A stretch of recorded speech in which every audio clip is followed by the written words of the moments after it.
আসসালামু আলাইকুম। গণজাগরণ কণ্ঠ টিভির পক্ষ থেকে সবাইকে স্বাগতম। আপনাদের সাথে আছি মোহাম্মদ নজরুল ইসলাম। বোচাগঞ্জে অভিযুক্তদের পালাতে সহায়তা, জনপ্রতিনিধি মীরা কাশ্মীরি ও আব্দুল মালেক ওরফে চৌধুরীর বিরুদ্ধে গুরুতর অভিযোগ। দিনাজপুরের বোচাগঞ্জ উপজেলার বড় সুলতানপুর এলাকায় ৫ জন মামলার আসামির মধ্যে ৩ জনের পলায়নের ঘটনায় ২ জন প্রভাবশালী ব্যক্তির, জনপ্রতিনিধি মীরা কাশ্মীরি ও আব্দুল মালেক ওরফে চৌধুরীর বিরুদ্ধে গুরুতর অভিযোগ উঠেছে। জানা গেছে, ১১ ফেব্রুয়ারি ২০২৫ রাত আনুমানিক ৮টার দিকে ৪ নম্বর আসামি আশা আক্তার পিবিআই এর ২ কর্মকর্তাদের উপস্থিতিতে স্বামীর বাড়ি থেকে পাঁচিল টপকে পালিয়ে যায়। ওই সময় উপস্থিত ছিলেন দিনাজপুর পিবিআই ২ অফিসার মোহাম্মদ মোস্তফা খান এবং এসআই বাসুদেব।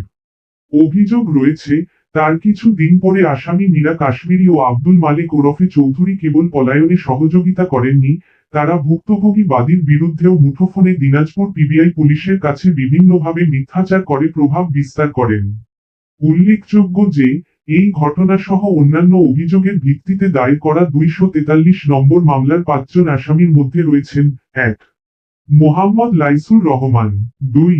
আব্দুল মালেক ওরফে চৌধুরী, ৩. মীরা কাশ্মীরি, ৪. আশা আক্তার, ৫. লিপি আক্তার। এই ৫ জনই এর মধ্যে ৩ জন পলাতক আসামি হিসেবে বিবেচিত।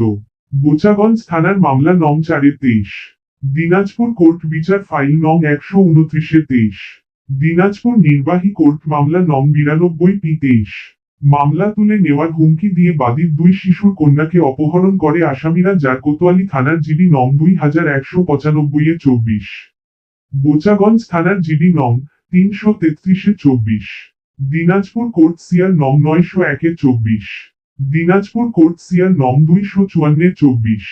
স্থানীয় সূত্র ও পুলিশ জানায়, আসামি মীরা কাশ্মীরি, আব্দুল মালেক ওরফে চৌধুরী সহ আরো কয়েকজনের সহায়তায় গুচ্ছগ্রাম আবাসন থেকে আসামিরা পলায়ন করে এবং বর্তমানে তারা টাঙ্গাইল জেলার মির্জাপুর এলাকায় আত্মগোপনে রয়েছে।